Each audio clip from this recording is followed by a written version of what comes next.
esfera sexual y en la esfera reproductiva. ¿Y cuáles son las situaciones donde se puede ver perturbada la salud sexual y reproductiva? Pues cuando hay infecciones, pero cuando hay cáncer, cuando hay trauma o violencia de repente doméstica, familiar, cuando hay desnutrición y cuando hay embarazos no deseados. Y en ginecología ustedes han aprendido a manejar, han aprendido a manejar infecciones, han aprendido ya a manejar el tema cáncer. Ahora nos toca manejar el tema embarazos no deseados. Para cada uno de esos aspectos, pues en medicina tenemos un capítulo, un ítem especialmente dedicado a esto. Y el ítem que se dedica al tema embarazos no deseados es justamente el de planificación. Estos son los capítulos de salud sexual y reproductiva. Salud sexual y reproductiva es un concepto amplio, ¿no? Pero que tiene varios capítulos. Manejo del aborto, manejo de las ITS y planificación familiar está entre ellos, es uno más. ¿Y cómo se define la planificación familiar? Vamos centrándonos. ¿Qué es la planificación familiar? Pues es aquella situación que permite que la pareja, aquí hablamos de pareja siempre, pueda decidir de manera voluntaria cuántos hijos quiere tener, si los quiere tener. Y además, sigue María, ¿no? Determinar el espacio entre un embarazo y eso es planificación familiar. Entonces, es un tema que está dentro de salud sexual y reproductiva, que permite entonces la decisión voluntaria de la pareja. Frente al concepto de planificación familiar, que es una decisión de pareja, está otro concepto que se denomina control de la natalidad. El control de la natalidad es una política de población impuesta muchas veces por el Estado que restringe a sus habitantes el número de hijos que deben tener. El mejor ejemplo lo tenemos en China, ¿no es cierto? 2 chinitos, un hijito, no hay más. Si hay más, hay multa, hay sanción, está prohibido. Entonces, por un lado, decisión voluntaria, planificación familiar. Por otro lado, política de población, control de la natalidad. Pero ambos aspectos se ejercen a través de lo que son los anticonceptivos. ¿Qué son los anticonceptivos? Pues son todos aquellos métodos que evitan la fecundación, que evitan un embarazo. ¿Cómo pueden evitar un embarazo? ¿Ya? ¿Cómo se puede evitar un embarazo? Lo más racional sería evitar que el óvulo y el espermatozoide se encuentren. Se han creado distintos métodos, se han ideado métodos para que aquello no ocurra. Otra opción es de que se evite la ovulación. Si ustedes conocen la fisiología del ciclo menstrual, se dan cuenta que es relativamente interesante cómo se puede evitar la ovulación. Y finalmente están los métodos quirúrgicos, ¿cierto? Que son métodos definitivos. Entonces, ¿qué es un anticonceptivo? Porque de aquí sale, o les voy a preguntar qué es planificación familiar, o les voy a preguntar qué es control de la natalidad, o les voy a preguntar qué es un anticonceptivo, ¿sí? O de repente qué es salud sexual y reproductiva. Y María, como estaba charlando, no sabe. Ahora sí. Entonces, ¿qué es un anticonceptivo? Es cualquier método, ya sea físico, ya sea medicamentoso, que se usa para prevenir. Un concepto que tiene que quedar claro es primero, toda pareja que tiene relaciones sexuales puede quedar embarazada. Sobre ese punto tenemos que trabajar. Existe un solo método, uno solo, que evite el embarazo en el 100% de los casos. Se llama Abstinencia. Solo con abstinencia se evita el embarazo. Y veamos, ustedes en este capítulo de la medicina se transforman en proveedores. Los médicos somos proveedores. Las pacientes, los pacientes son usuarios. Y bueno, tenemos que atender las necesidades de nuestros usuarios. Y para eso tenemos que recomendar, no vamos a imponer jamás, pero sí vamos a recomendar métodos basados en sus características. ¿Y cuáles son las características que se tienen que tener en cuenta? Primero, que el método tiene que ser asequible, económicamente sustentable por la pareja, ¿no es cierto? De entrada, por ejemplo, un dispositivo inyectivo intrauterino de liberador de hormona suele costar alrededor de $300 al cambio inicial 7 bolivianos. 2.100 bolivianos. No es un método que lo podamos utilizar a diestra y siniestra, ¿no? Pero si lo ponemos, sirve para 5 años. Frente a la píldora anticonceptiva, las píldoras anticonceptivas de calidad de marca antes costaban 120 bolivianos, ahora cuestan entre 350 y 400 por ciclo. Entonces habría que analizar esas situaciones pero sirve para un mes. Entonces, si bien en 30 días, ¿cuánto es el gasto diario? Si la pareja puede sustentar eso. Otra característica es que sea autogestionable, que no sea necesario que el médico esté cada mes, cada 3 meses haciendo la prescripción.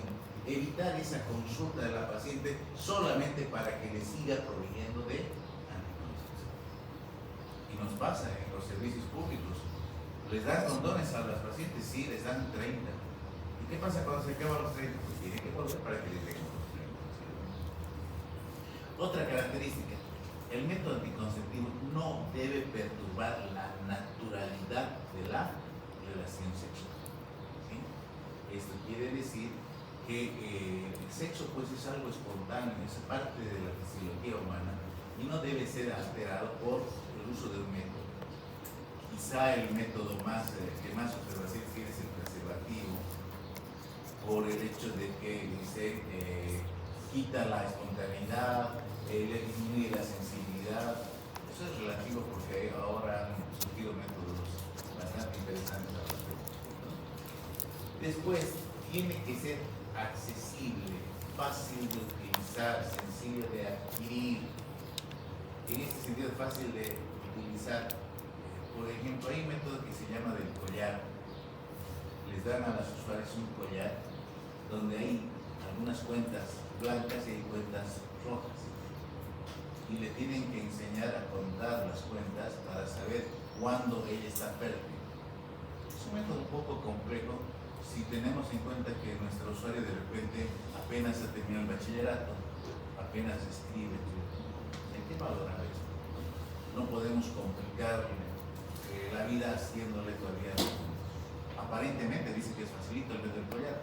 La vez que le he explicado a los pacientes, se han vuelto, ¿cómo? ¿Qué? Lo más importante quizás es la eficacia, ¿cierto? Vienen porque no quieren embarazo, entonces tiene que ser eficaz. Y los métodos anticonceptivos todos tienen cierto riesgo de fallas. La mayor parte de nosotros somos consecuencia de la falla de los métodos. Pocos son los que han sido un embarazo programado, así que la mayoría es porque algún método ha fallado, estamos presentes aquí y fallan. Y tenemos que conocer cuál es la tasa de falla de cada uno de estos métodos. Vamos a hablar enseguida cuáles son. Aceptable. Ambos miembros de la pareja tienen que estar de acuerdo con el método utilizado. Y aquí hace mucho la influencia de la Iglesia Católica, ¿no es cierto?, que dice no, solamente naturales. Quien está utilizando un método artificial está yendo contra la naturaleza, contra el deseo divino, dice, porque el sexo es para reproducción, no es para diversión, dice. Claro, en la época cuando SIDA comenzó a adquirir una gran magnitud de una verdadera epidemia mundial, un poco ya se acercaron a Pablo II en esa época para que por lo menos al condón de permiso, pero al final nunca se lo dio. Vino Ratzinger, ahí sí, pecadora, tomas pastillas anticonceptivas. Y de repente algunas mujeres se sienten culpables, van a la iglesia y no comulgan. Una vez tenía una paciente que no comulga, por ejemplo, en la iglesia católica, porque tiene té de cobre. Se siente en pecado. Hay también varones que prohíben que su mujer sea ligada o que sea una usuaria de té de cobre, con argumentos que inclusive caen en lo que nos puede parecer hasta ridículo. Dicen, yo no voy a dejar que a mi mujer le coloquen la té de cobre porque mi compadre me ha dicho que desde que su mujer tiene té de cobre le es infiel, le pone cuatro. O después de la ligadura, ¿qué se me vuelve aquí? Después de la ligadura, no, usted se queda, usted va a sufrir aquí nada. O después de la ligadura hay un dicho, que después de que una mujer es ligada se vuelve más ardiente, más caliente, me pide más sexo. Perdón, se queja así. ¿Y eso por qué está ocurriendo? ¿Qué pasa? ¿Realmente será que una mujer puede ser acusada de promiscuo porque tiene una ligadura o una tubertura? Y hay que explicarles, no, lo que pasa es que una mujer que se siente segura con método anticonceptivo, que es seguro, la ligadura es segura, o una T de cobre que tiene una buena eficacia, se siente segura, entonces, ¿qué pasa con esa mujer? Disfruta de su sexualidad. Si usted ya no está pensando, a ver, hoy día no me toca, hoy día me toca, o está pensando, uy, y si me embarazo ahora, y está pensando, ¿qué va a hacer si ahora se embaraza? Porque el marido llegó apasionado a la casa. Con T de cobre, con ligadura, no se preocupe. Entonces, ¿qué pasa con la mujer que está así? Disfruta de su sexualidad. Eso no quiere decir que sea promiscuo o ardiente, simplemente está disfrutando de su vida. Eso lo tienen que conocer y lo tienen que explicar ustedes, hablar, porque es un dicho muy frecuente, por lo menos en esta parte del mundo es bastante frecuente esta explicación. Porque finalmente es reversible. Hemos dicho el concepto, dice, ¿no? La pareja tiene que decidir cuántos hijos quiere tener y cuándo quiere tenerlos. Entonces tiene que ser reversible. Clásicamente, los métodos anticonceptivos se dividen en dos categorías: métodos naturales, que actualmente se llaman conductuales. Los métodos naturales han pasado a llamarse conductuales. Y tenemos los métodos artificiales y una gran variedad. A lo largo de la historia me está haciendo dar pena, pero se le va a pasar. A lo largo de la historia han habido muchos métodos interesantes, algunos de ellos, y los vamos a ir conociendo. Bueno, aquí está la versión. Es bueno que de repente en su consultorio tengan una tablita así parecida a esa, donde ustedes puedan agarrar, mire, tengo estos métodos para ofrecerle, y le tienen que explicar, cómo tienen que utilizar, tienen que explicarle qué ventajas tiene, tienen que explicarle qué efectos adversos puede tener, tienen que explicarle cuándo tiene que volver al control, tienen que explicarle la eficacia del método, y para eso tienen que conocer, ¿cierto? Y eso es justamente lo que vamos a hacer hoy, conocer un poco de la manera más eficaz de evitar un embarazo es lo que se llama abstinencia. Todas las parejas que tienen relaciones sexuales pueden quedar embarazadas. ¿Saben cuántas? Bueno, para calcular aquello existen índices. Aquí está. El índice de Perron nos permite definir cuántas mujeres van a quedar embarazadas de cada 100 que utilizan determinado método durante un año. Entonces, más que medir la eficacia, nos está midiendo la falla, ¿cierto? ¿Cuántas mujeres van a quedar embarazadas de cada 100 usando este método durante un año? Y vamos viendo algunos, por ejemplo. En la abstinencia, ninguna, estoy seguro. Pero vamos al otro extremo, vamos al caso de la pareja que no se cuida, que no utiliza ningún método. ¿Dónde está? 85 de cada 100. Así que ya saben, tengan mucho cuidado. 85, todavía el internado y en la residencia faltan años. 85 de cada 100 mujeres que tienen relaciones sexuales durante un año sin cuidarse van a quedar embarazadas. ¿Y cuáles es esas 15? ¿Cuáles son esas 15 que no se embarazan? Las que tienen problemas de esterilidad. Las que tienen problemas de esterilidad. Ustedes han visto el tema de esterilidad, pues el 15% de las mujeres no consiguen embarazo porque hay algún problema, alguna dificultad. Vamos con métodos más comunes. De repente vamos con el método del calendario. El método del calendario, 25 de cada 100 utilizando el calendario. Por eso les decía, la mayor parte no ha nacido porque este método es malo. Falló el método. Vamos por un método que es practicado en jóvenes o en relaciones casuales de repente. El coito interrumpido. ¿Dónde está? Aquí está. 27 de cada 100. ¿Miren? La falla es casi similar a la del ritmo. Vamos con la T de cobre, por ejemplo. ¿Dónde está la T de cobre? Entonces, de acuerdo a esto, sabemos que hay métodos que son eficaces, unos muy eficaces, otros eficaces, y otros que no son nada eficaces. Y vamos conociendo estos métodos. Ahí está el Incepter, calculado. ¿Y por qué fallan la mayor parte de estos métodos? La mayor parte de estos métodos fallan porque no son adecuadamente utilizados. Un condón que no se coloca bien, que no se lo retira oportunamente, que que se rompe. Una píldora que ha sido olvidada, pues es lo que va a provocar las famosas fallas. Un dispositivo que no se hace su control médico tiene su... Y vamos a ir viendo estos métodos, los vamos a ir repasando uno por uno brevemente sobre cada caso. Quizá el método de anticoncepción más utilizado es el preservativo masculino, ¿no es cierto? Le sigue en frecuencia la píldora anticonceptiva. Y luego vienen, acá es interesante, miren, la vasectomía figura en tercer lugar, porque este es un estudio internacional. Bolivia, vasectomía. Díganle al varón vasectomía y la piensa, no. Porque el machismo de la idiosincrasia de Bolivia, ¿no? Dice, yo soy macho si puedo embarazar. Si ya no puedo embarazar, no soy macho. Macho, machote no es. No puede embarazar. Frente, por ejemplo, a lo que ocurre en Brasil, ¿cuánta cantidad de colegas brasileños tienen ya vasectomía, incluso de jóvenes? ¿Por qué? Porque tienen una mente más abierta, tienen las cosas más claras, ¿cierto? ¿Para qué vamos a tener muchachos si no están en los planes? Y la vasectomía es un método bien sencillo, se hace con anestesia local, en consulta, no necesitan una cosa compleja, mucho menos. Los urólogos lo hacen en 10-15 minutos con anestesia local. Conceptos que hay que...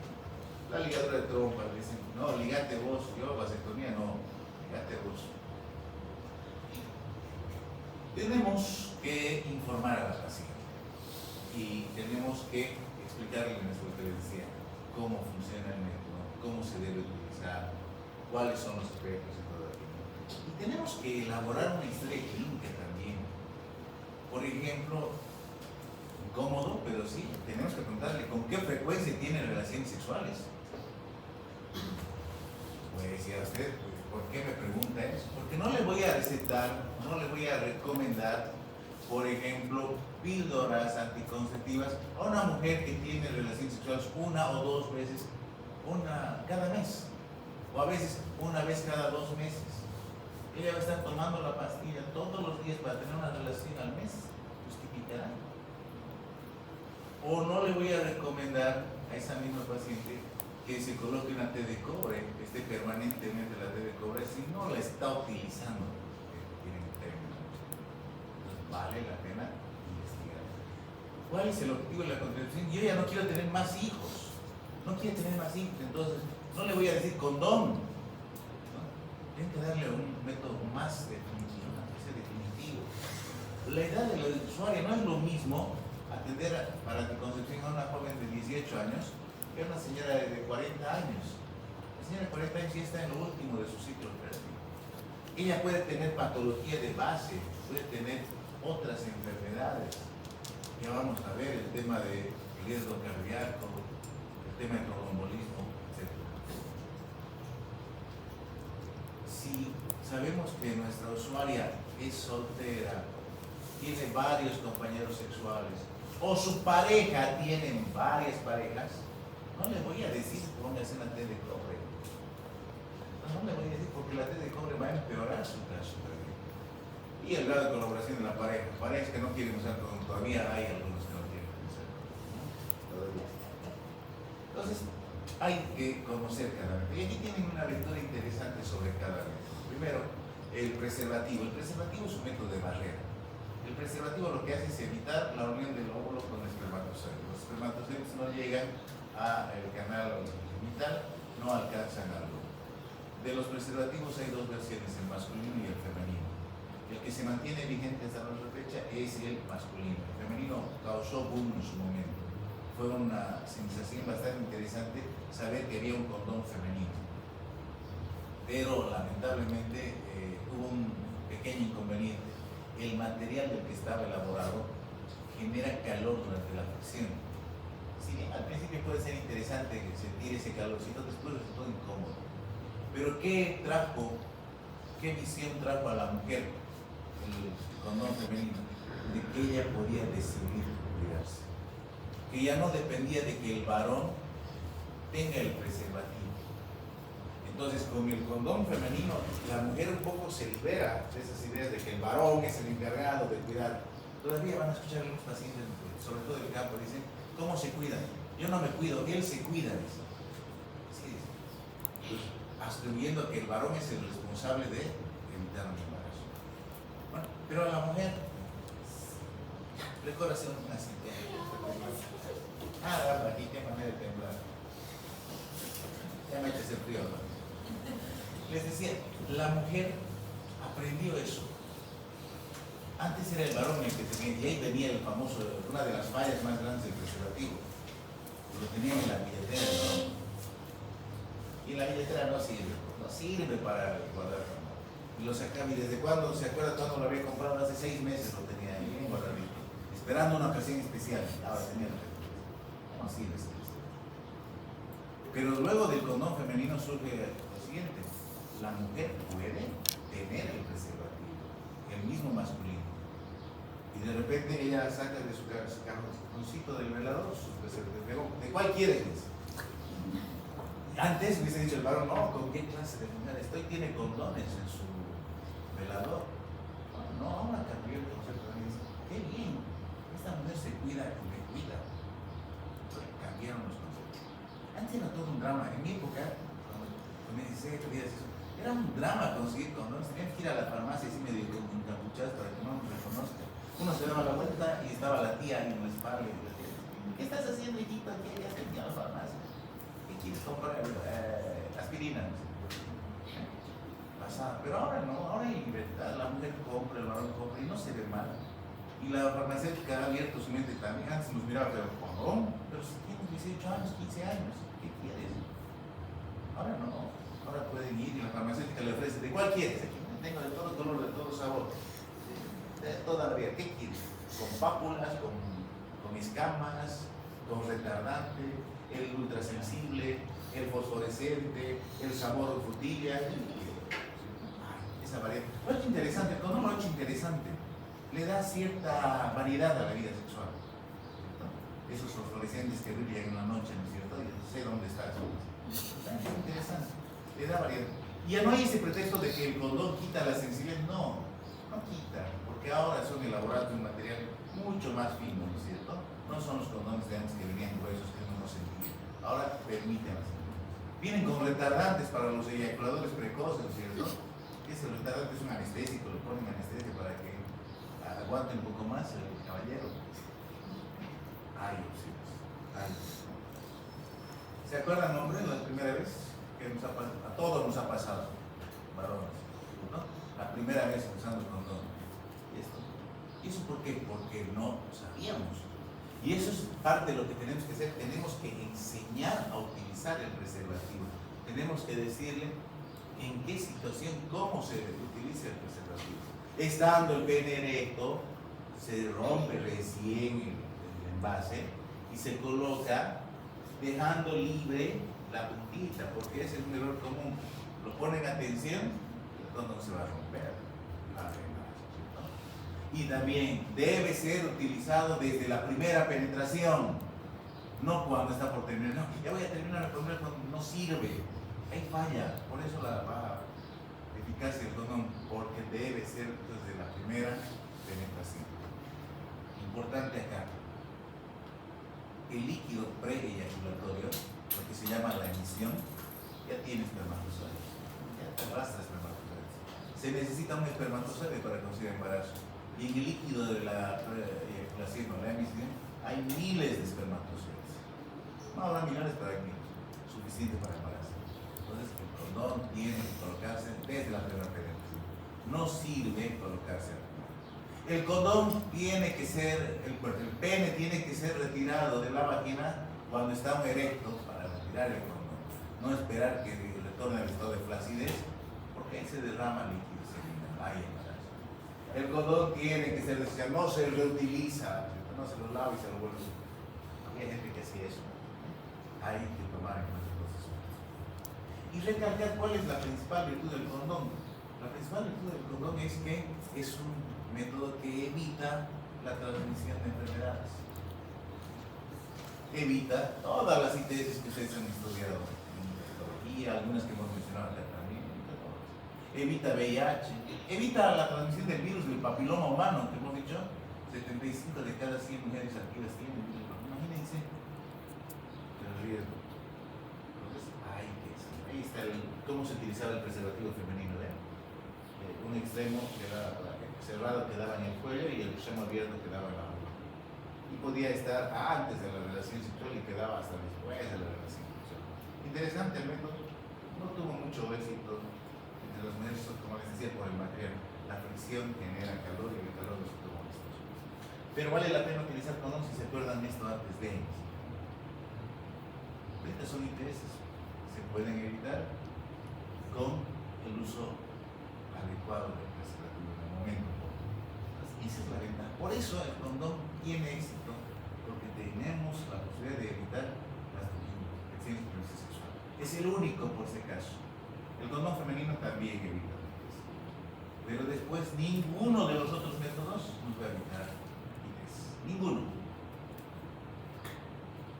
Entonces ya saben, a las mujeres que tienen riesgo, siempre preservativo. Están conociendo a la pareja, no es una relación estable, preservativo. Hay posibilidad de que sea más de un compañero sexual, preservativo. Relaciones sexuales ocasionales, preservativo. Relaciones sexuales que se producen en carnavales o en fiestas, preservativo. Bien. Otros métodos de barrera, otros métodos. El espermicida fue interesante. El espermicida es un fármaco, un químico que mata espermatozoides, el concepto es así. Hay de distintas naturalezas. Sí. Y lo interesante es las presentaciones con las que solía llegar. El espermicida venía en óvulos, en cremas, en cápsulas, supositorios vaginales, así también se llaman supositorios vaginales. Y había uno que venía muy interesante, venía en tabletas efervescentes. Interesantes, la sensación de la efervescencia en la vagina, así interesante. Pero no son métodos eficaces, ¿no? Siempre va a haber un espermatozoide que pueda evitar al espermicida. Se lo combinó con otro método de barrera que es el diafragma. Aquí el diafragma también muy utilizado en la década del 80, 90, muy utilizado por las mujeres que tenían el control de su sexualidad. Juntamente con un espermicida aumenta su eficacia, pero para esto era necesario que la mujer se lo coloque antes de la relación sexual y lo tenga por lo menos 6-8 horas después de que terminó la relación sexual, asegurándose siempre de que al retirar no derrame líquido. Del riesgo, sí. Siempre hay un espermatozoide que encuentra el rinconcito adecuado para escapar y provocar un embarazo. Aquí sí había un problema. El diafragma tiene que ser prescrito por el médico por números. Hay números de acuerdo al calibre de la vagina.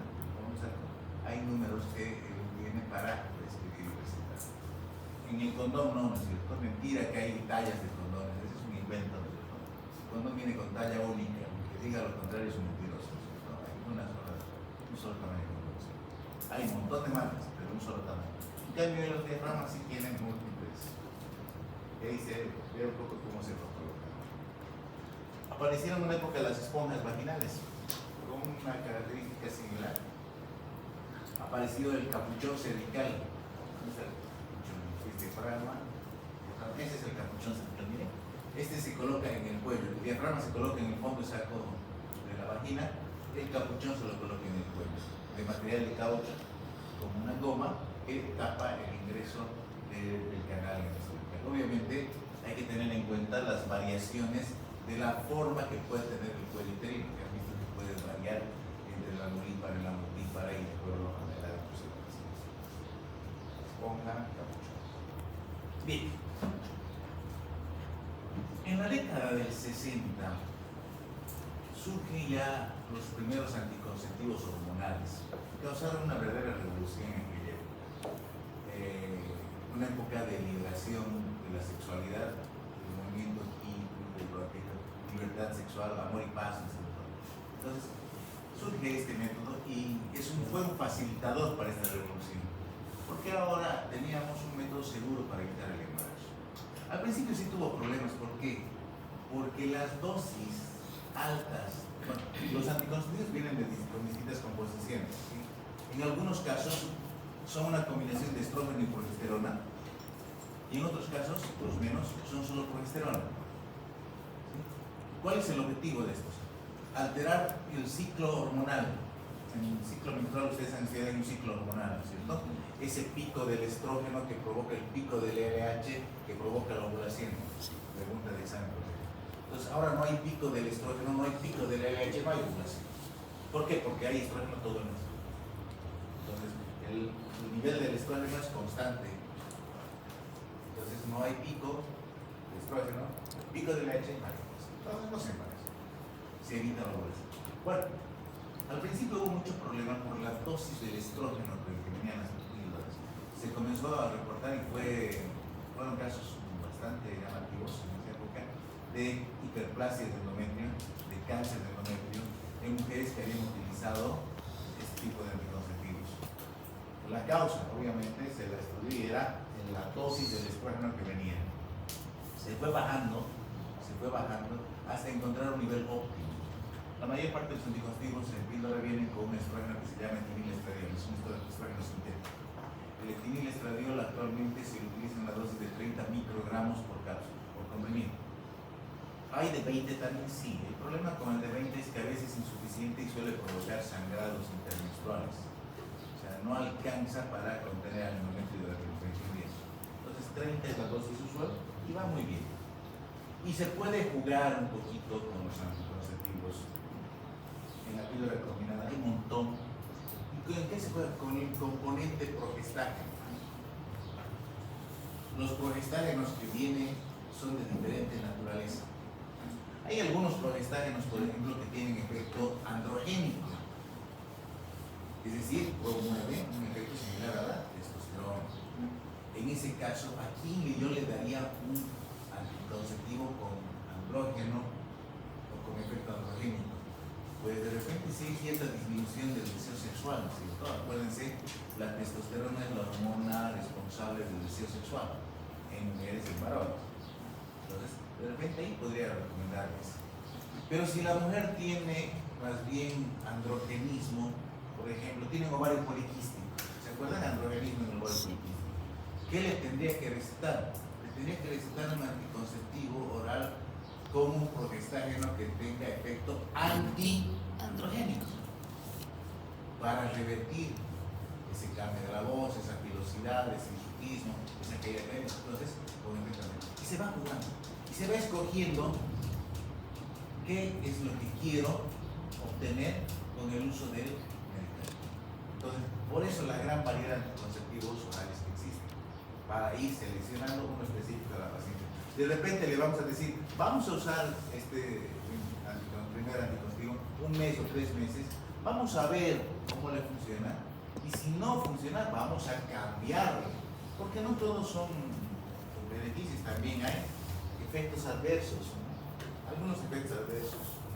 Este es uno de los que más preocupa. Si yo tomo pastillas, ¿voy a engordar? No necesariamente. No necesariamente. Hay mujeres que más bien adelgazan con algunas pastillas. Si yo tomo, va a disminuir el líbido. No, hemos visto que podemos aumentar el líbido. Entonces, estas situaciones se pueden mejorar con variantes de progestágenos. Esto no. Hay que tener cuidado con esto. ¿Cierto? Como embolismo venoso, infarto de miocardio, neoplasia, no podemos usar. Hay que ir valorando. Un problema que es muy frecuente es el olvido. ¿Qué pasa si se olvida? Bueno, gracias a esto, ahora no se olvida porque uno programa una alarma, 10 de la noche suena. ¿Qué quiere decir esa alarma? La pastillita. Y está muy chiquitita la pastillita que uno la trae sin necesidad de tomar agua, ¿no? Pero ante la ausencia de esto, pueden olvidarse. De repente se fueron a fiestas, se olvidó el celular, se le apagó la batería, se olvidó la pastilla. ¿Qué se hace cuando se olvida? Pues en cuanto se acuerda, se toma la pastilla olvidada. Y en el peor de los casos se la toma al día siguiente 2 juntas. Pero eso no soluciona el problema del olvido. El problema se soluciona que durante la semana siguiente al olvido tienen que utilizar un método de barrera. ¿Sí? No es suficiente que tome las 2 o las 3 que le faltan, no. Durante una semana hasta que se regularice para evitar riesgo de una ovulación por ausencia de estrógeno, la pastillita vale la pena usar un método de página, ¿sí? Preservativo durante 7 días. Entonces, esa recomendación. Obviamente evitar los olvidos. Hay otra pastillita que viene sin estrógenos. Solamente viene un progestágeno. Evitar el embarazo, sí, pero más que todo evita porque modifica las características del moco cervical. ¿Se acuerdan que el moco cervical tiene también su propio ciclo? Hay el moco del periodo fértil, hay el moco del periodo no fértil. El moco del periodo no fértil es espeso, viscoso, es un tapón, es una tranca en el cuello, en el conducto cervical, que va a evitar el ingreso de los espermatozoides. Entonces, transformar ese moco cervical del periodo fértil en un moco del periodo no fértil es lo que hacen estas pastillas. Pero ¿cuál es la condición? La condición es que se tiene que tomar de manera continua. En el anterior caso eran 21 pastillitas, se descansaba 7 días, y en los 7 días por deprivación se producía un sangrado que simulaba una menstruación. Acá no, acá se tiene que tomar de manera continua. ¿A quiénes voy a recetar este método? ¿A quiénes voy a recomendar este método? A las mujeres que están en fase de lactancia. Ojo, mucho he tenido alumnos míos que no estaban en mi clase, que trabajan en centros de salud y están recetando píldoras combinadas a mujeres que están dando de lactar. Llamada de atención desde no se puede utilizar estrógenos en la mujer que está con lactancia. ¿Sí? Si está en lactancia, usen esto. El progestágeno no afecta la calidad de la leche, el estrógeno sí. Y provoca efectos también en el bebé. Entonces, siempre progestágeno. En mujeres que tienen hiperplasia endometrio, sangrados abundantes, menstruaciones con sangrado menstrual abundante, pueden dar píldoras sin estos cosas. Condición acá sí, tienen que tomarlo a la misma hora todos los días. Aquí no hay olvidarse, no pueden olvidarse. ¿Sí? Luego, métodos interesantes que aparecieron.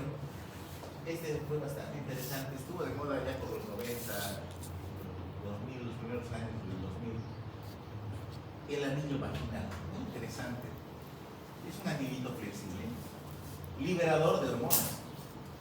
Ustedes acuérdense, los estrógenos por su naturaleza química y la progesterona son esteroides. Los esteroides se absorben muy bien por piel y por mucosas, ¿no? ¿Se acuerdan de esa parte? Bien. Entonces, este anillito que se dejaba en la vagina durante 3 semanas. ¿Cómo se lo dejaba? La mujer se lo colocaba de esta forma y quedaba en el interior de la vagina. Ahí está el tamaño. Flexible, liberador de hormonas dentro de la vagina. Algunas mujeres nos preguntaban, ¿y puedo sacármelo porque me siento que está ahí sucio? Sí, lo sacaba, lo lavaba y se lo volvía a colocar. No hay problema, se podía hacer eso. Más de 3 horas no podía estar el anillo fuera de la vagina. Interesante método, muy práctico. Ahí está, cómo queda la anillo. Otro que también fue muy interesante, estuvo también de moda una época, fueron los parches. Así como esos parches que hay para dejar de fumar, ¿no es cierto? Bueno, había parches de hormonas. Esta cajita venía con 3 parches para ser utilizado cada uno durante una semana. Una semana, parchecito, en una zona alejada de los genitales se lo colocan, se cambia a la semana, la 4ª semana se retiran los parches y se produce un sangrado por deprivación. Interesante, ahí está. Lejos del área genital, liberador de... ¿Qué pasó en Santa Cruz? En Santa Cruz el calor y el sudor hacía que los parches se desprendan todo el tiempo. Hay algunos hijos de los parches. Tenemos los inyectables. Bueno, de los inyectables hay de 2 clases. Tenemos el inyectable mensual, que es una combinación de estrógeno y progesterona, que es muy utilizado y tiene la ventaja de que no estamos con el riesgo del olvido. Va muy bien, pero cada mes, de acuerdo a la proporción, tiene que hacerse colocar. Algunos se colocan en los primeros días del sangrado, otros se colocan en los últimos días, pero indistintamente es una inyección mensual. No olvidarse. Y tenemos los inyectables trimestrales. El inyectable trimestral es un clásico, se llama Depo-Provera. Es una progesterona de depósito que tiene solamente progesterona. Actualmente es muy poco requerido por los efectos adversos que provocaba. Aquí sí se quejaba mucho de aumento de peso. Sí hay algunas manifestaciones como amenorreas persistentes y lo que más nos trajo problemas es de que el retorno de la fertilidad a veces tardaba mucho. Un método usual, el mensual, por ejemplo, a los 3 meses ya retornaba la fertilidad. Hemos tenido casos de amenorreas severas que después del último inyectado durante 2 años no seguían sin menstruar las pacientes. Acuérdense qué efecto tiene la progesterona en el endometrio, atróficos. Bueno, nos ha costado entonces la primera bastante. Y actualmente se lo reserva para mujeres que están en fase de lactancia. Son mujeres que tienen sangrados menstruales. Bien. Posterior a estos métodos surgieron 2 opciones bien interesantes. Tenemos el DIU de liberación hormonal, tenemos el implante subdermal. El DIU no es una T de cobre, no, es un DIU de liberación de hormonas. ¿Qué libera?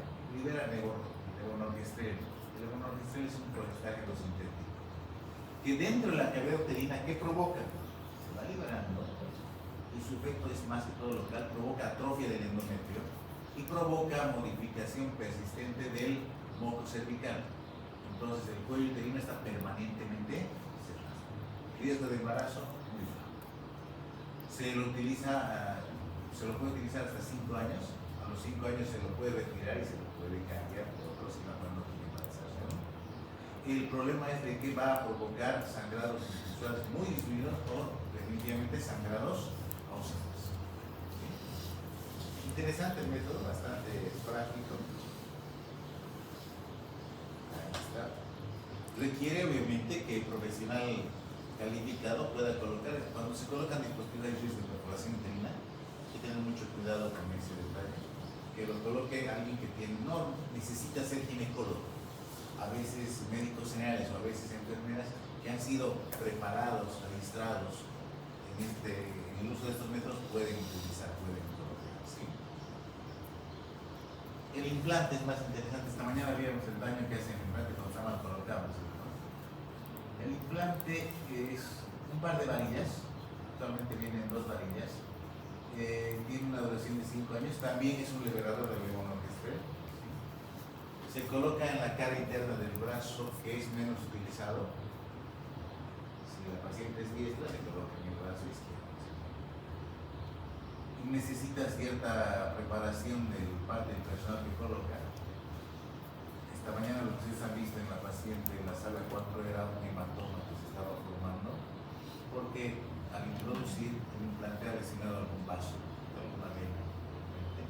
Entonces necesita preparar, calificar bien y va a colocar. Y su efecto es más sistémico que el dispositivo intrauterino, pero está bastante solicitado, es un método que es muy solicitado incluso por mujeres jóvenes. Es un progestágeno, tiene los mismos efectos de los progestágenos, que provoca espesamiento permanente del moco cervical, provoca hipotrofia o atrofia del endometrio y también puede inducir una anovulación por ruptura del ciclo hormonal. Ahí está, miren, es la forma como se coloca y está el tamaño de las varillas. Luego tenemos la famosa T de cobre. Ahora, los dispositivos intrauterinos en realidad es el título, son de varios modelos. ¿Sí? Aquí estamos comparando el hormonal con el dispositivo de cobre, pero tienen mecanismos diferentes. ¿Cómo actúa la T de cobre? La T de cobre provoca un proceso inflamatorio aséptico, es decir, inflamación sin infección. Y que un espermatozoide logre atravesar un endometrio que está inflamado es muy poco probable. En procesos inflamatorios ustedes han visto neutrófilos, macrófagos, todo. Pues ahí están presentes y a los espermatozoides no los dejan llegar a los vasos, ¿sí? Entonces ese es el principal mecanismo. Mientras que el liberador de la levonorgestrel espesa el moco cervical, lo que provoca es proceso inflamatorio aséptico. ¿Sí? Hay de diferentes clases, hay diferentes modelos, pero tenemos un problema. Al ser un cuerpo extraño, puede ser un facilitador de la diseminación de una infección de transmisión sexual. Hay que tener mucho cuidado. Entonces, dicen que la pareja que no tiene hijos no debería colocarse. No es así. Una pareja que no tiene hijos puede colocarse T de cobre, pero con una condición, y eso se lo tienen que poner ustedes: relación monógama. Si alguno de los dos piensa portarse mal, mejor otro no. El dispositivo es para pareja monógama. ¿Por qué? Porque le va a provocar un proceso inflamatorio que va a llegar a las trompas. ¿Y qué hacen las trompas? Se inflaman y luego se cierran. Si el cierre es parcial, se va a producir embarazo ectópico. Si el cierre es total, se va a producir esterilidad de causa. Entonces hay que tener mucho cuidado. Miren, ahí están algunos modelos de los dispositivos, ¿no es cierto? Que todavía algunas personas los están utilizando. Miren, inclusive hay uno que venía con varillas, ni siquiera tenía forma de T. Era un hilito con 5 o 6 anillos de cobre, comparándolo con el hormonal. El modelo que actualmente se utiliza es este.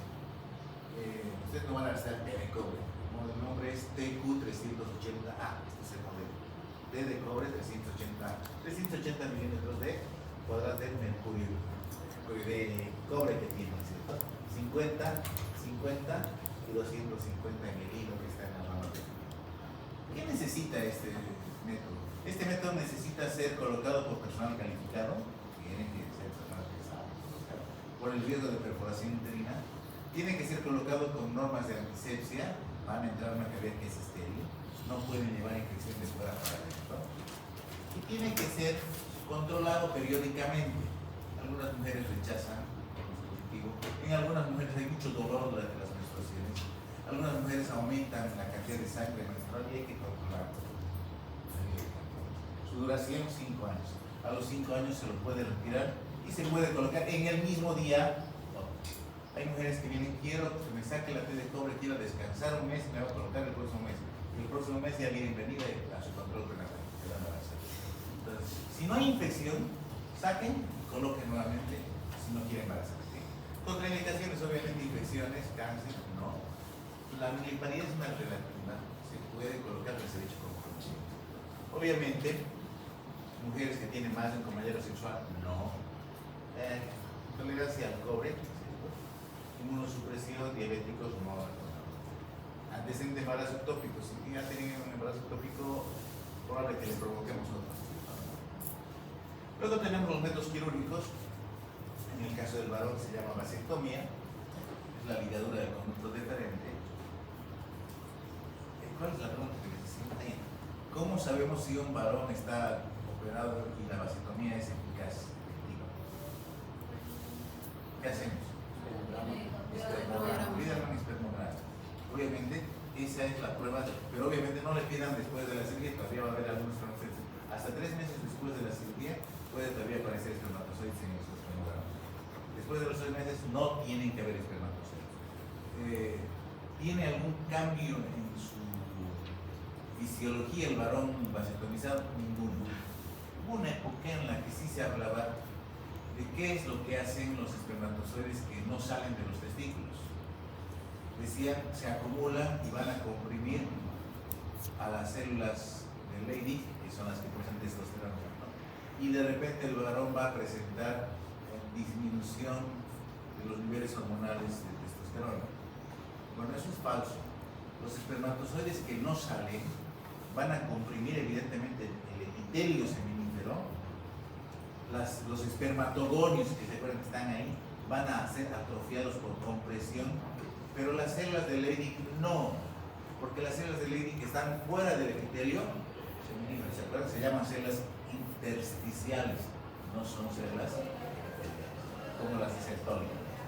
Entonces, no hay ningún cambio, el varón tiene niveles hormonales adecuados, tiene una función sexual normal, lo único que sí va a haber una disminución de la cantidad de semen expulsado.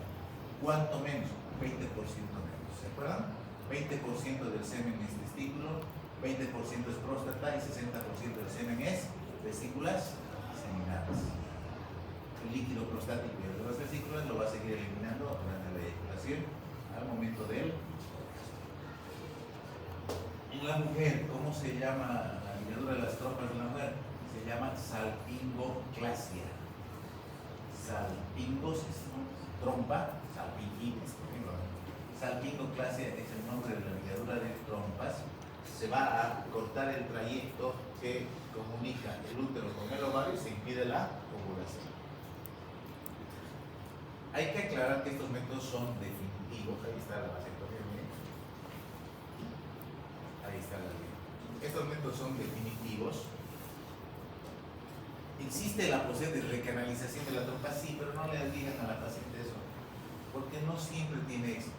La reparación, la reconstrucción de la trompa es una cirugía que se llama salpingoplastía, reparada, pero no tiene una tasa de éxitos como la que esperamos.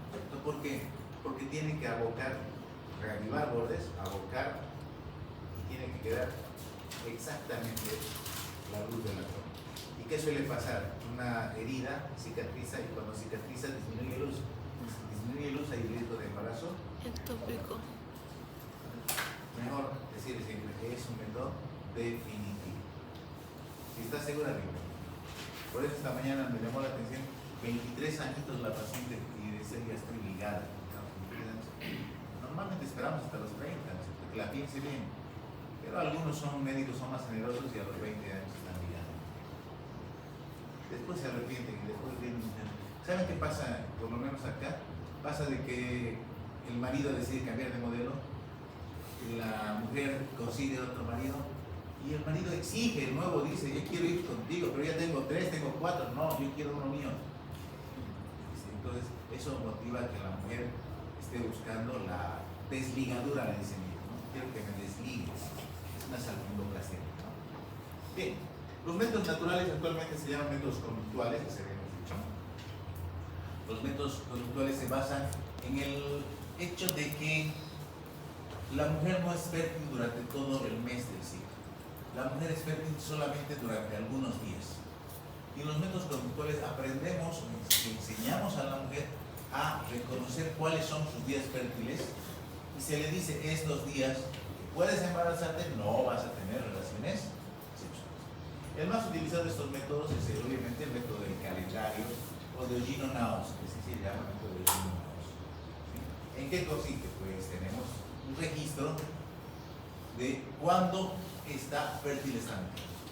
Este método originalmente se indica a las mujeres que tienen ciclos regulares.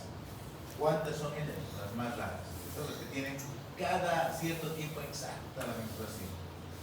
Saben ustedes, primer día del ciclo es el primer día de la menstruación, último día del ciclo es el día que está antes de la siguiente menstruación. Los ciclos usualmente, te dicen, duran 28 días. Entonces, una mujer que tiene ciclos de 28 días, ¿cuándo ovula? Ovula el día 14. Entonces, se calcula, día 14, los 3 días anteriores al día 14 y los 3 días posteriores al día 14 son 7 días en los que la mujer está fértil. ¿Por qué 7 días? Por el tiempo de supervivencia del ovocito, por el tiempo que viven los espermatozoides, se prolonga 7 días. Los 7 días fértiles. ¿Qué tiene que hacer esos 7 días? O evitar relaciones sexuales o utiliza un método de lavado, ¿cierto? Bien. Si la mujer tiene sus ciclos cada 30 días, ¿qué día ovula? Hemos dicho, si es de 28, ovula el día 14. Si son de 30 días, ¿qué día está ovulando? 15. ¿Se acuerdan en fisiología les enseñaron que el ciclo ovárico tiene 2 fases? Una fase preovulatoria que se llama fase folicular y una fase posovulatoria que se llama fase lútea.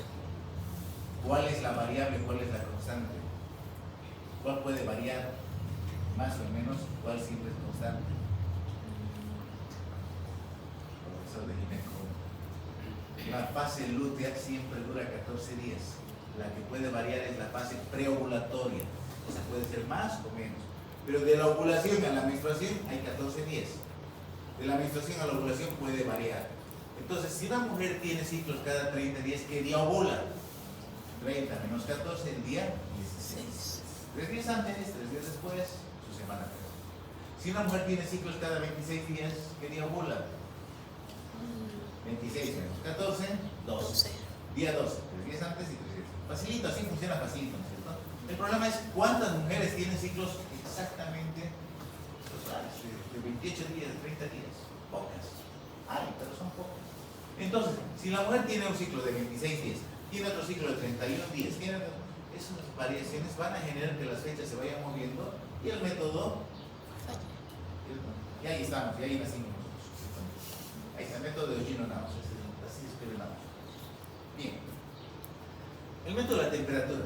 El método de la temperatura basal se basa en el hecho de que la progesterona se hace reconocer con el termostato, ¿recuerdan? El regulador de la temperatura corporal, y es capaz de hacer elevar 2 a 3 décimas de grado centígrado la temperatura basal.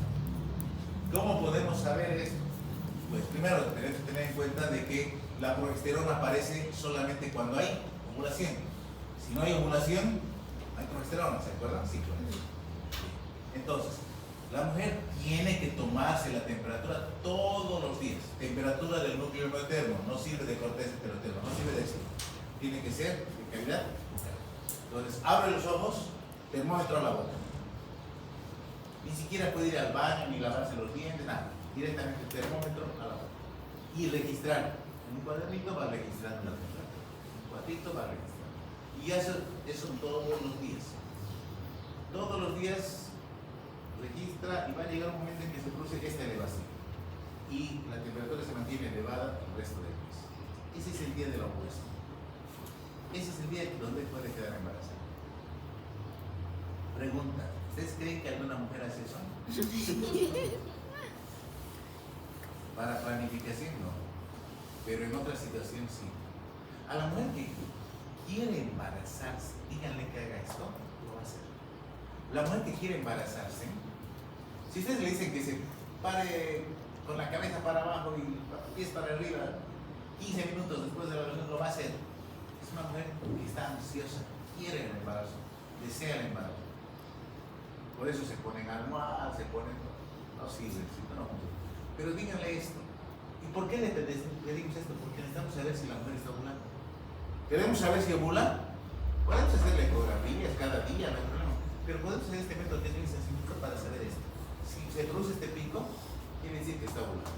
¿Sí? Entonces, de repente nos embaraza por otra causa. Entonces descartamos causa ovulatoria, ¿cierto? Pero como método para evitar planificación familiar, la verdad que ninguna nos convence. Este es más práctico, más sencillo, el método del moco cervical o de Willis. Hemos dicho que el moco cervical tiene su propio ciclo. Hay un moco del periodo no fértil, que es un moco espeso, viscoso, adherido. Y hay un moco del periodo fértil, este es el no fértil, donde el moco es más abundante, más líquido, más fluido, y permite esto que se llama la filancia del moco.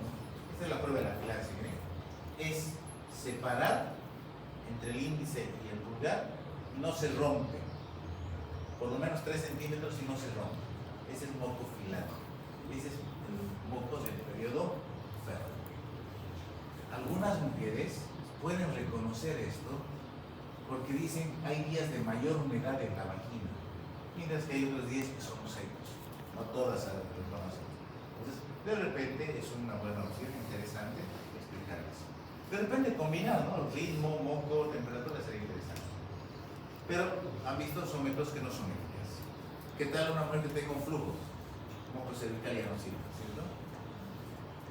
El MELA. MELA es método de lactancia menorrea. Se basa en un hecho fisiológico, pues la mujer que está dando pecho no ovula. ¿Y por qué no ovula? Aquí está la explicación. Los niveles de prolactina elevados generan una disminución de la secreción de las gonadotrofinas y progesterona, por lo tanto hay una anovulación.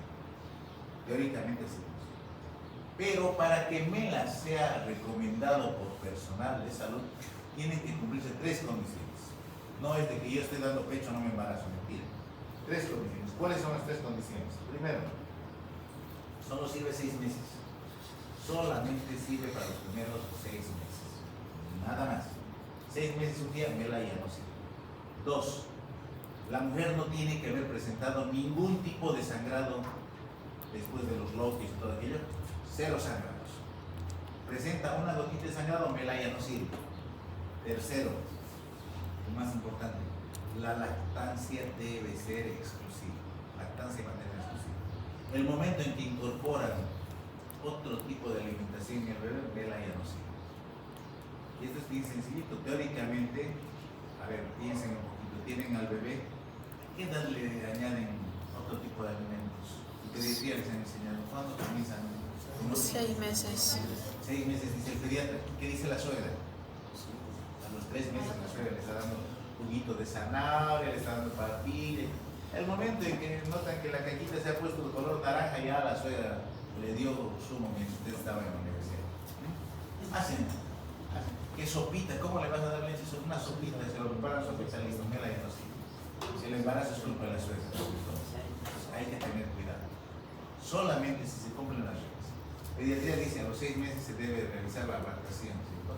Pero lamentablemente los bebés, por lo menos en Bolivia, comienzan a alimentarse antes. Entonces, métodos que no debería recomendar. Coito interrumpido. El coito interrumpido es bastante interesante. Es muy practicado. Es muy practicado en parejas jóvenes que están iniciando relaciones sexuales. Pero es un método que deja mucho estrés, que deja mucha ansiedad, ¿cierto? La mujer está pensando, tiene que sacar, y el hombre, tengo que sacar, y ninguno disfruta. Enseñan el otro método y es rapidito, entonces, no es un método recomendable, no deberíamos ni siquiera sugerirlo. Yo estoy interrumpido. No vale la pena. La ducha vaginal, más bien en lugar de evitar un embarazo, a veces introducimos espermatozoides y de ahora todavía introducimos bacterias. Y para terminar, tengo media hora. Para terminar, hablemos un poquito de anticoncepción de urgencia. Y volvamos al concepto, ¿qué es anticoncepción? Hemos dicho, es todo método que sirve, ya sea mecánico, medicamentoso, que sirve para evitar un embarazo. Y en medicina aprendimos que el embarazo comienza con la fecundación. Ante la necesidad de contar con métodos que puedan evitar el embarazo, sobre todo en mujeres que habían sido víctimas de abuso sexual, allá en la década del 60, 70, se lanzó este método antiguo, por si acaso, comenzó en aquella época, que después fue retirado obviamente, y luego volvió con más fuerza. Este método de anticoncepción de emergencia, la píldora anticonceptiva de emergencia, ¿qué es? ¿Qué contiene la píldora anticonceptiva de emergencia? Dosis altas a nivel de intoxicación de progestágenos. Hay también los que vienen con estrona, pero el efecto es con el progestágeno. Es más, con un estuchito de anticonceptivo, del más común, reúnen entre 8 y 9 pastillitas y tienen el progestágeno. Es como si agarrase a la mujer 9 pastillitas del estuchito, 8 pastillitas y las tomase juntas. Unas náuseas, unos vómitos fatales. ¿Qué es lo que hace? El que les vende, el que promueve, les va a decir, la píldora anticonceptiva de emergencia evita la ovulación. Y si ya la mujer había ovulado, ¿cómo va a evitar la ovulación para atrás? La píldora anticonceptiva de emergencia se la debe tomar 72 horas después de hasta 72 horas después de la relación sexual. Pero ¿qué tal si había ovulado a las 24 horas y la toma a las 48? Dicen también la píldora anticonceptiva de emergencia es un progestágeno. Lo que hace es modificar las características físicas del moco cervical. Ya. La está tomando 6 horas después de la relación sexual. Los espermatozoides siguen en la vagina. ¿No? Los primeros ya han llegado a las trompas. Entonces, no. ¿Qué es lo que realmente hace la píldora anticonceptiva de emergencia? Pues como todo buen progestágeno, tiene su principal tejido blanco. ¿Dónde? ¿Dónde actúa la progesterona? ¿Principal tejido blanco? Lo voy a contar en el examen. En el endometrio. El endometrio es el principal tejido blanco de los estrógenos y de la progesterona. ¿Y qué hace? ¿Qué hace la progesterona? Transforma el epitelio proliferativo en endometrio secretor para que el día de la implantación el endometrio se encuentre en condiciones óptimas para el embarazo. Pero ¿qué pasa si le damos una dosis alta de progestágeno a una mujer que cree que pueda quedar embarazada porque ha tenido relaciones en sus días fértiles? Lo que vamos a hacer es adelantar la fase secretora máxima. Fase secretora máxima, ¿qué día se produce en la mujer que tiene? 21. El día 21, ¿cierto? Día 21, porque es el día de la implantación. Entonces estamos adelantando al día 15, 16, 17, 18 la fase secretora máxima. Y resulta que si ha quedado embarazada, la blástula va a llegar al día, porque no le ha afectado para nada. La blástula no hace contacto con la mujer hasta que se implanta, ¿cierto? Entonces está feliz en la trompa, llega al útero y se encuentra con que el endometrio ya está viejo, ya está desgastado. Entonces, ¿va a haber implantación? No. No hay implantación. Por lo tanto, ¿va a haber embarazo? No va a haber continuidad de embarazo, ¿no? Es así como ocurre. Por eso es que se lo desarrolló para las mujeres que habían sido víctimas de violación. No es un método que se deba utilizar de forma rutinaria. Altera totalmente la fisiología del ciclo menstrual. Es más, hay estudios que dicen, no, la mujer no debería utilizar la píldora más que una sola vez al año, en el peor de los casos. Y hay mujeres, yo tengo pacientes que dicen, ¿y cómo se cuida? Con la píldora. ¿Y cuántas veces? No, yo tomo una píldora cada vez que tengo relaciones sexuales. Imagínense que la tomen después de las 72 horas o cuando ya está embarazada. ¿Qué le están haciendo? Le están creando un endometrio 5 estrellas. En lugar de evitar embarazo, más bien lo están protegiendo, dándole la hormona del embarazo. ¿Cuál es la hormona del embarazo? La progesterona. Ese es el problema con la píldora que no tiene emergencia. Tiene que ser utilizada de forma racional. A la mujer que llega al hospital porque ha sido violada, ¿qué se le da? Se le hace un test de embarazo, se le pide pruebas de laboratorio para descartar ITS. ¿Y qué se le da? Píldora anticonceptiva de emergencia y se le da tratamiento profiláctico para ITS, VIH. Eso es lo que se hace. Pero, para usar la rutina, entonces esas indicaciones, la revolución de la píldora anticonceptiva, no sirve, no va. ¿No? Aquí dice, por ejemplo, coito sin protección. Cuando ha ocurrido un fallo, ya el condón se rompió, pero el condón se puede romper una vez, no todas las veces. ¿No? Hay que tener mucho cuidado. Hay otra forma de hacer anticoncepción de emergencia que se llama, se utiliza más bien el dispositivo intrauterino de cobre. A la mujer que ha tenido una relación sexual de riesgo, en las siguientes 72 horas se le coloca una T de cobre. ¿Qué provoca la T de cobre? Inflamación. Inflamación asiática. ¿En un endometrio inflamado podrá haber implantación? No. Funciona mejor que las pastillas. Funciona. ¿Pues ven? Hay que saber cómo funciona. Los métodos anticonceptivos de emergencia y de urgencia no son verdaderos anticonceptivos. ¿Por qué? Porque no evitan la Concepción. fecundación, evitan la implantación. Y aquí tienen algunas lecturas interesantes sobre lo que son las famosas píldoras del presidente, y por aquí está el uso de la T de cobre. La T de cobre que se utiliza con un buen resultado, por si acaso, bastante efectiva la T de cobre. Ahí se asegura que no. Bueno, y eso es lo que teníamos para la clase de hoy día de las preguntas. Entonces yo pregunto a la próxima semana.